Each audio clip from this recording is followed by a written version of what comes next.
Welcome to Breaking the Grade.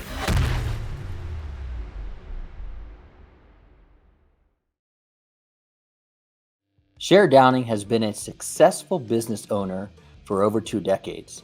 She is the go-to in the edtech space for strategy, consulting, operations expertise, keynote addresses, and she is a wealth of information via her podcast, EdTech Speaks. But this entrepreneur is actually able to trace much of what she does today in business to her days helping to run a small mom and pop music store in a small town in Illinois. By listening to our show today about this music lover and mega edtech strategist, you'll learn about how Sher got her first job at that music store and what skills she is still using today in her consulting business. How and why Sher was able to climb her career ladder from the music store way on up, and what almost broke her along the way. And she will tell us the latest and greatest on relationship building, technology, and much more in the education space. Breakers band together for some music to your ears as we speak to this rock star, Sher Downing. Sher, John, how you doing? Hey, I'm doing great, thanks. Hey, great to see you, Sher. John, you're a rock star in your own right. So tell us all about you, and then we're going to really talk to the real rock star and Sher. Maybe a rock star in my own mind. So I'm John Gamm. I'm the entrepreneur in residence at Penn's Graduate School of Education, where I oversee programming to advance impact, innovation, and equity in worldwide education. We do it through a continuum of programming, boot camps, meetups, webinars, and our signature program, the Milken Penn GSE Business Plan Competition, which is coming up on its 14th year. Awesome stuff. John is a rock star. Sher, you're a rock star too, and really happy to have you. When we got a chance to kind of dig in our pre-show and talk about the music store, that was just so cool. So we're gonna talk music and music stores and even band. But let's take it back to high school for you, and that teacher that really must have said this in a very diplomatic way. That you like to get into messy situations. Is that true? It is. It is. I had a great teacher, took a couple classes from him. He's just one of those people who I think always was there for the kids that were not, the straight path, the normal kind of what you envision. And he said to me one day, because I'd worked on a couple different projects, you volunteer for committees and stuff. And he just looked at me and he said, you always manage to just pick and be driven towards that messy situation, but you make it work. And I started laughing because I've always kind of heard some form of that my entire life. And I said, well, I don't know, somebody has to do it. And he goes, no. He's like, what I'm saying is keep doing that. He's like, it will make a difference as you go forward. And he's like, so don't let anybody tell you not to head towards that or to do it. Just do it. And I've never forgotten that all these years later. And believe me, it's been a long time now since high school. But I have always been drawn. I told you, moth to flame kind of individual, which in the tech industry and in the ed tech industry, in education and online and the whole emergence, just became the perfect space for me because everything was new and everything was a problem and everything was unbuilt. And people ran and I went, ooh, this looks fun. Let's do this for the next 25 years. John, are you moth to flame? What are you? Well, as I was looking at the show notes and thinking about this segment, this also struck me in terms of, turning lemons into lemonade, if you will, and having lessons learned from way back in high school, college, early career. And the same thing with me. I literally, when I'm advising clients and working with mentees, some of the lessons learned way back then are still applying today. I'll never forget when I was sort of on a pre-law track and I was working in a public defender's office. One of my mentors said, John, remember the rule: be interested, not interesting. And I still carry some of those mantras and some of those lessons learned and some of the the advice that was given to high school teachers and early mentors, even today in the work that we're doing in this brave new world of ed tech. So absolutely related to that story, Cher. Well, so we're in a brave new world today, and it sounds like in the 1990s, it was in a braver, newer world. Cher, can you kind of talk to us about what the opportunity was like back in the 90s when it came to the space that we're in? Oh, so EdTech then was just starting. We called it distance education, and we were thinking we were really, top notch by mailing exams through the postal system and having people take them with a proctor and then mailing them back. This was distance education at its finest. And then the World Wide Web came about, the internet. And people started talking about, is there a way we can deliver education on that? So I was fortunate enough when I started my career to be in the right place at the right time, be offered the opportunity and take it because nobody else wanted to, and figure out how do we make this work. So I was fortunate enough. I jokingly tell people I grew up with all the big tech out there that is available now because at that point they were betas and version one. Hmm. And so, we were fortunate enough to be kind of a trial space for these places, help them learn, help them grow, how to get to where they are today. But many of us across the nation were just at the beginning of this cusp and just trying to get it figured out. I remember we had students come to campuses at that time to take their online classes because internet wasn't available at home yet. This is back in the days of dial-up. You heard that lovely little sound and cranking, and you could go make an entire sandwich and come back, and you still weren't connected. So many people didn't have that at home yet. It was too expensive. They didn't have access, so they just drive somewhere to do it. So seeing it come from that to where we are now, it's just been so exciting, and I think that's why the more that it grew and the more situations that came up, the more that I just felt like there was a problem to be solved. And I bet John is probably kind of the same way. Even now, where we have so much in high tech, new industrial revolution, um, there's still always something to fix. There's still always something to be challenged by. And that's what makes it so exciting. So is this a good time to share that one of my favorite movies is You've Got Mail? Yes, mine as well. Oh Mine as gosh. well. Are you calling me a dinosaur, Cher? No, I am absolutely with you. Actually, the late 90s is when I started getting really mid to late 90s into this crazy world of ed tech. It's when Blackboard was founded, one of the first unicorns. A learning management system was being developed at that time. And like you, Cher, I was starting to apply some of the lessons learned from Bill Gross's Idea Lab to come up with a ed tech specific incubator model. And we actually created a specific framework called BEST, Business Planning, Enterprise Development, System Specifications, and Tactical Implementation, to think of creative ways to disrupt the education space through digital technology. So a lot of lessons learned back then and a lot of stories we could share. And I could relate to that story very much.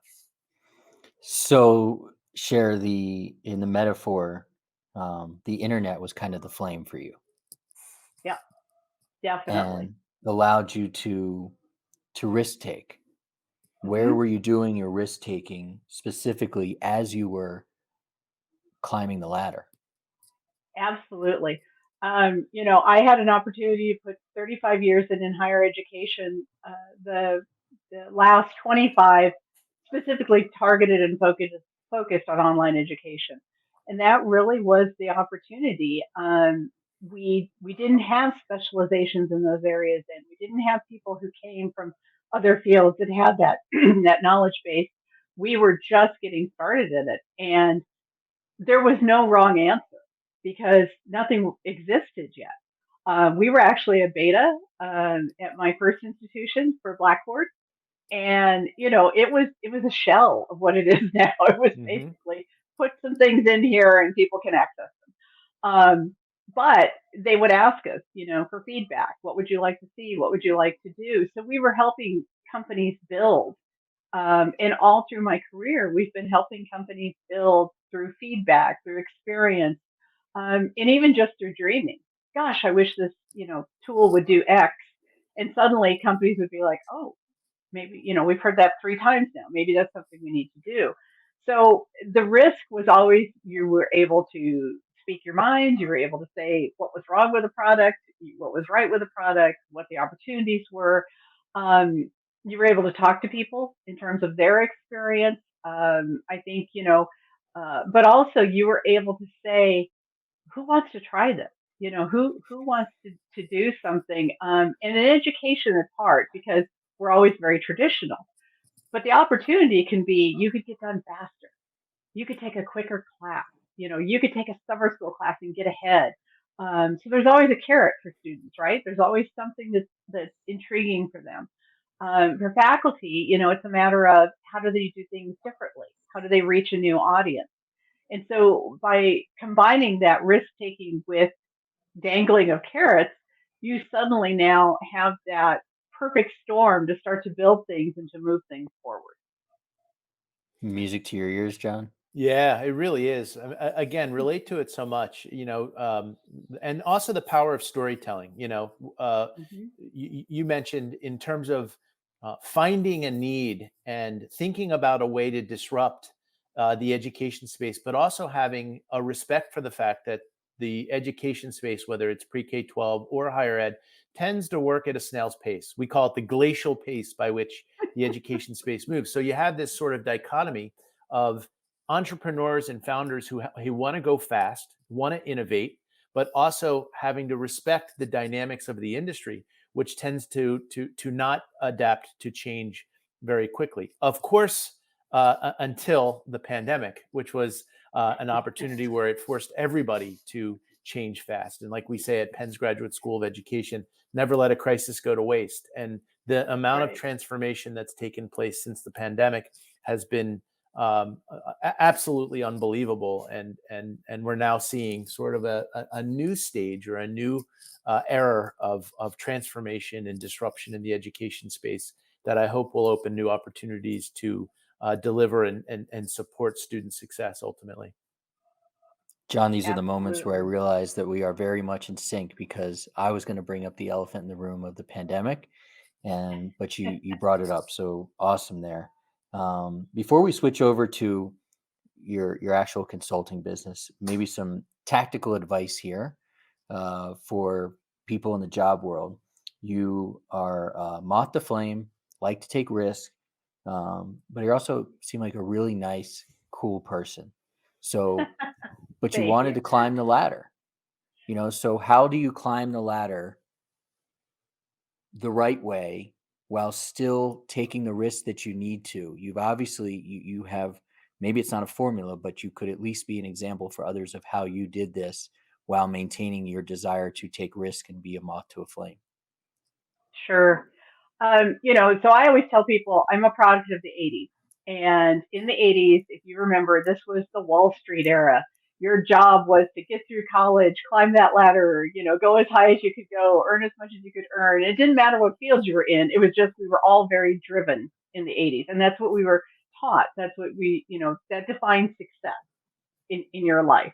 Obviously, now we're looking at success in a different way. We're looking at work lifestyle balance and all of these other things. But at that time, that's really what you were supposed to do. And think about the fact that when you're in a job and people are saying to you, you should be looking at this, you should moving up into this role. Have you seen this is coming? So you're always getting it from all directions at that point in time. And John probably remembers this.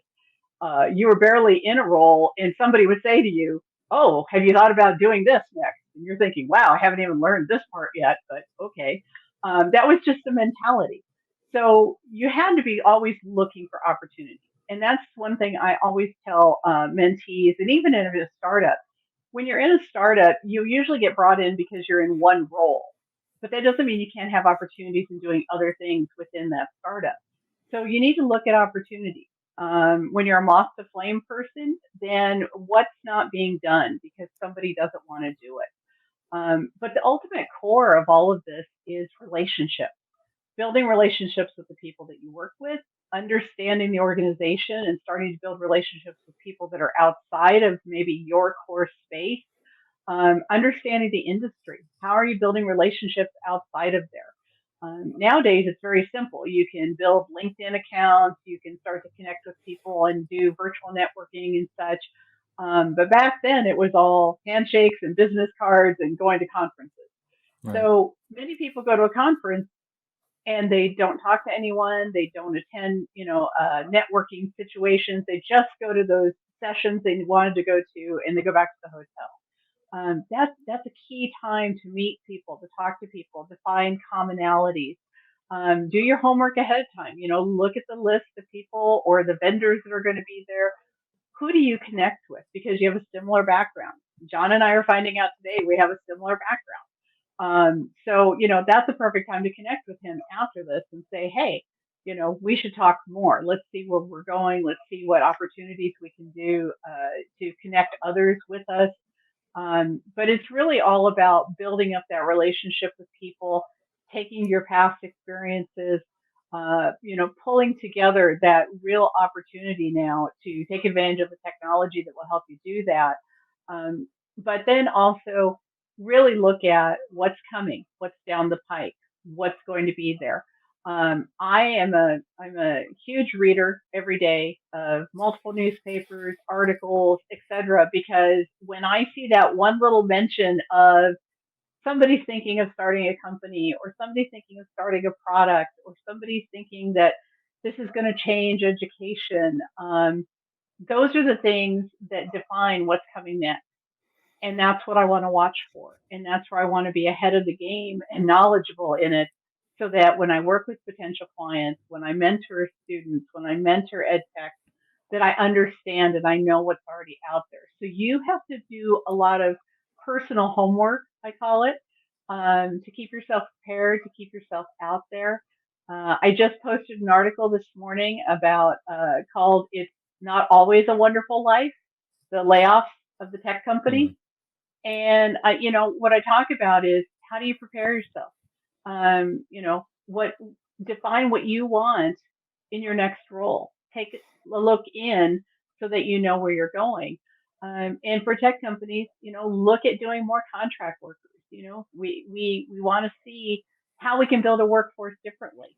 So though that article came as a result of things in the last 2 weeks that have been coming out in the news, people I've been talking to, people I know that got laid off. All of these things start to come together. So, Right. Relationships, doing your own personal homework, making sure your skill set is up there. These are all things that really define where you go and how you're going to do it. And then take the risk. I know there are lots of people that don't like to take risks. I know they like that safe space. Safe space doesn't move. Risk space moves. And that's where you really have to step in and just say to yourself, I could fail, and that's okay. But if I don't try at all, I'm never going to move forward. And the personal homework, I'd be remiss if I didn't point this out, and coming from my notes, you've been doing that personal homework since the record store, right? Yep, Since the music store, because you were telling me that you had to kind of be ahead of the game on music. So when people came in and they said, I just heard this song, I'm like, it's right here, right? So just for a exactly. moment, let's go back to the record store, the music store, and then we'll fast forward into Downing Ed Tech Consulting. And Cher, I'm gonna step in. You had me at a product of the 80s, and we are gonna connect. What we're gonna connect on offline is Guns N' Roses, Queen, Motorhead, Foreigner, Bon Jovi, and Journey. There we Because go. I want to hear this story as well. That's where we're gonna connect. Josh is too young So for all of that. I knew you know, were going to say that. I'm going to step in. I knew you were going to say that, John. I have down here in Mexico a 2010 Ford Escape, and a buddy came to visit, and I said, "This is going to sound weird, dude. Do you have CDs?" And he's like, "I absolutely have CDs." He brought a bunch of CDs, and one of them is Journey. So me, my wife, our kid, have been listening to Journey's greatest hits. Your turn, nice. Cher. I love it. I love it. Oh well, Personal yeah, homework in the record business. personal homework. So worked in a music store. and I was a high school kid, but Josh and I talked about this the other day. So one of the things that was really important was we did all sorts of things in terms of music. We actually had physical pianos and organs and instruments that people rented and purchased and wanted in their homes. We had a whole arm of people that taught lessons. So you had kids coming in and out every day learning things. And then we sold music. And this is back in the day when you bought sheet music. Um, and so the thing that I told Josh that was so interesting was we were trained that you had to be customer service oriented to anyone, no matter what they looked like, who they were. And again, remember, this is the early 80s. There was a lot less people that looked different than they do nowadays. Hmm. So you could have someone come in who was a reverend or a pastor looking for music for Sunday service. And right after that, you could have someone who came in who played in a local band, who had long hair and tattoos, wearing a leather vest, looking for sheet music because they heard something on the radio and they know people are going to start requesting. You didn't know who was going to come in. You could have somebody's mom come in who heard a song on the car radio and would just hum a few bars, tell you it sounded like someone. Maybe they went to a movie on Saturday and they heard this song and they want it for their wedding. You had to know what all that was. You had to have some idea. So you had to do your homework on listening to music on the radio, scouring the catalogs when they came out of what was being ordered in, understanding what people liked in all genres. It wasn't just rock and roll. It wasn't just jazz. It was everything. I remember when the movie Robin Hood came out. There's a song in there that's a lovely ballad. Everyone wanted it at their wedding that year. Everyone. And I think I And danced to that in middle school. I know exactly the song you're talking about. Probably. Yep. And you had to have enough copies in because it was a last minute. You could be getting married on Saturday, and today you decided, oh my God, I just heard that on the radio. We have to have that song. Hmm.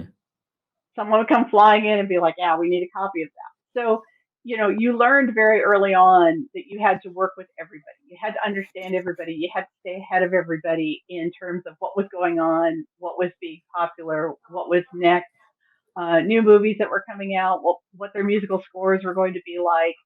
And all of that, it's ironic. All of that are things I still do now, which is understanding what that client, that end user, that consumer might be asking about, might be looking for based on what's coming out in the news, what they're hearing, what they're seeing. Um, and so that was a really good training ground for me, unbeknownst to me at the time. Right. But it was also a nice, risky space because you could order in something on the hopes people were going to buy it. You didn't really know. You just kind of had to sell it to the boss that, I think this is going to be popular. I think we need more copies. I think we need this, and sometimes it worked and sometimes it didn't. And we would always talk about why it didn't and what we could do different. But, I think for everyone, when you're in high school working somewhere, even when you feel like it's the most mundane job, there's always things that you're trained and you learn about. And if you hang on to those things and if you talk with people about their experience with you in those roles, suddenly you really have a toolkit that carries forward. And it's funny when I think about it now, because it's 40 years, 40 plus years since I started that role. Um, and it's still with me.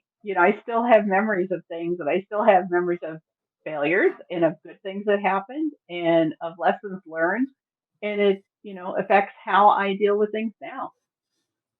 40 years ago, my first kiss under the skating rink, under the bleachers, Closer to the Heart by Rush. Geez, man, you're really sharing it all today. Love You've got it. mail, I love first it. kiss. Anything else you want to tell us? Man, she brought me back with the 40 years. I was just going to ask you what your first job was, not your first kiss. Hey, this is about breaking the grade. Breaking hearts. Breaking hearts, Closer to the Heart, Rush. Yeah. Oh my gosh, we could go on and on and on. It's interesting. I wanted to share that we talk about CDs and we talk about, again, music disruption, and then we go right to streaming and we think of iTunes. And we think But I love to. I haven't shared this story with you, Josh, but MP3, right? The music, Yep. back in the day, in terms of how music was digitized and how music was stored. I actually worked with a partner who was one of the founders of MP3. And there's an interesting story. Who, by the way, we later sold our company to Blackboard, which is all part of Yep. this ed tech journey. But I said, Robin, how did you get mp3.com?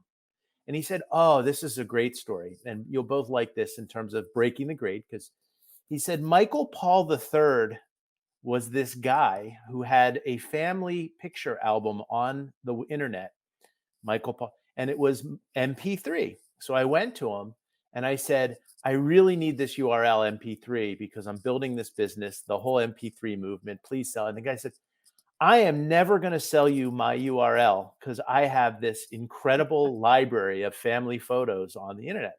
And Robin went to him and just pestered him. "I need the URL." And he said, "I am never going to sell you MP3. I don't know what."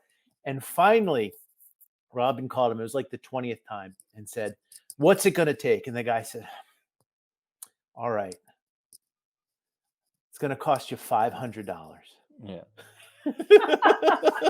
So MP3 was purchased. MP3 became Ooh. MP3. By the way, Lars Ulrich, right? The whole story. Yep.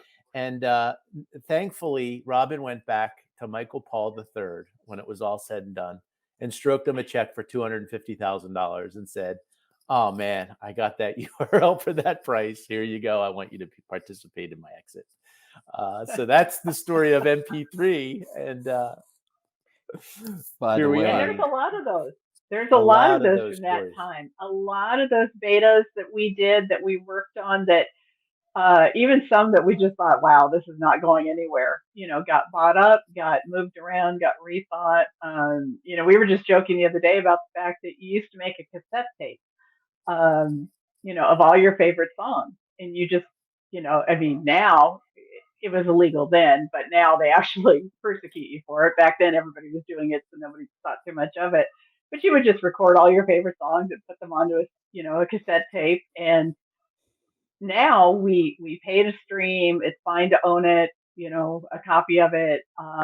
But then we just made it happen, and we used it in courses. We joke about now the intellectual property that we broke in the early days because we didn't know any better.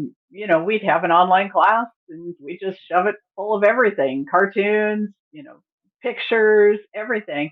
Now we know that there's a responsibility to digital media and for people to get back what is theirs, rightfully. But it was the wild west of online at that time. Yeah. Josh would kill me if I didn't bring this all back. So, talking about your work now with ed tech and education entrepreneurs, um, I've seen some of your convictions, and they align very much with mine. I like when I'm working with my mentees not to impart my knowledge based on all these incredible lessons learned and experiences under the skating rink bleachers, but actually pushing forward and really thinking about how we kind of come up with collisions, having entrepreneurs kind of run into people and run into their own experiences so that they can be part of this whole digital disruption in education. But Cher, what are some of your convictions? What are some of the things that you're seeing in education and ed tech, even post pandemic, that is really driving transformation and will lead to ultimately to student success? What are you seeing out there? I'm starting to see trickles, and I hope that we see more of it. But we are finally understanding that we need to find out what the student wants.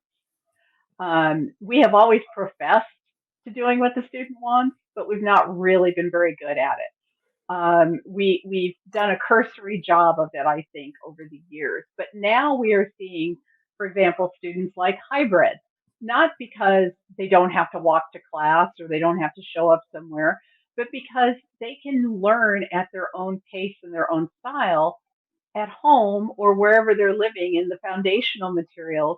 And then when they go to a class or they do a meetup online, they're actually having really in depth conversations. They're actually really getting through the material and talking about the possibilities of it instead of trying to do both all at once. So I'm seeing where we're starting to shift a little bit in terms of how we offer things, how people access what they can do outside of the meeting in terms of what they can do in the meeting. I think that is going to only grow. I think we're going to see a real revelation in the fact that the reason people often don't finish school is because it doesn't fit them. And I talked to Josh about this. So I said I was one of those kids that if I loved a subject matter, boy, I was immersed. I was all in. If I didn't love it and you told me it was a core class that I had to take, yeah, I squeaked through. I had no interest in it, which is why when I went to graduate school, all of a sudden there was this whole world of talking about only the things that I was interested in. I had chosen to do that path. There's a lot of us out there that learn that way.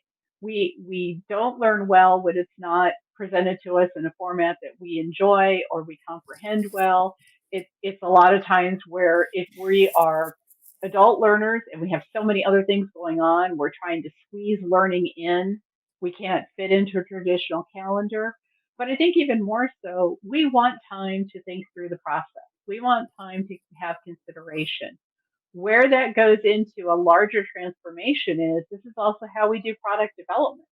When you think about it, we push something out, and if five people say they like it, we go, hey, we got something. And if five people say they hate it, we're like, let's go back to the drawing board, figure something else out. We are rapid response. We are focused on creating that widget that everyone loves. But we don't do that in education. We say, here's the path. Here's you have to just work towards the widget. We don't care if you like it or dislike it. Everyone's going towards the widget. My hope is that our rapid response and our ability of what we do in startups and our mentoring of people can move over and allow students the opportunity to grow and to shift. We're seeing it in schools like Penn, Stanford, places that originally had incubators, but the incubators now spilling over into the learning circle. And I think that's where we're going to gain the most value. And that's where we're going to then impact where the society is going, how we learn, how we move through things, what we use. It's exciting. If we can get education and accreditation bodies to shift their focus, we really will have the perfect storm over the next, 25 years for those young students now to be our next level of innovators coming forward. Yeah, and before Josh kind of wraps this up, I want to just say that aligns with the research that we're doing at Penn's Graduate School of Education. That conviction that student-centered learning and thinking about the engaging nature of the applications, the content, what we're teaching is so critically important. We're doing a lot of research on what works in education and in education technology and digital learning. And it comes down to what you just said. First, it's engaging. It has to be fun for the students, for them to want to learn. Two, it has to be pedagogically aligned so that there's an actual learning outcome that happens as a result. And three is it's got to be easy to adopt. So if you can't implement it in the classroom and it doesn't align with your typical instructional episode, got no chance. Those who are kind of doing that triple threat, 3 for 3, are the ones that we're seeing are not only transforming or disrupting, but actually having success with being more investable, sustainable, and ultimately scalable on that path to unicorn status. It's crazy that since 1999, as we've talked about this, that we've only seen 30 some odd unicorns go from $0 to $1 billion in value. But we've seen, I think, 23 of them happen in the last couple of quarters. And that to me brings hope to the market and shows that if we keep focusing on the student, the learner, we're really going to be able to transform, disrupt, and ultimately be able to lead to things that are going to have an impact for college and career readiness. So totally aligned with all of those convictions, Sher. When we decided to have Sher on the show, I was like, I know that her and John are going to hit it off. Little did I know we'd find out about John's first kiss. That Sher likes mail. Rush and the Cars. Yeah. That I drive a car where we play CDs in it. If you've got CDs, send them south. We are still playing them here in Old Mexico. My kid is really learning the lyrics to Jimmy Buffett's Songs You Know by Heart, which is a CD we found in this house. We'll move her to Journey. So This was a really cool connection. I hope the audience connects with it, and just kind of a trip down memory lane, from record stores in small towns to the beginning of in the 90s when ed tech got going, to now. And we'll continue the conversation. I can only imagine, Share, what you're going to learn from John. Just feel free to back channel with me. And John, by the way, I did know that story of the MP3, but I certainly didn't want to. Of course, come on, Uncle, Grandpa John. I didn't want to interrupt you. I love the story anyway. So Cher, thanks for joining us, seriously, and playing along and having fun and everything you're doing for the industry. We appreciate it. Let's collaborate and let this be a to be continued. I really appreciated this segment. I'm in. Just tell me when. All right, guys. Thank you. Thanks a lot. Thanks for listening, Breakers.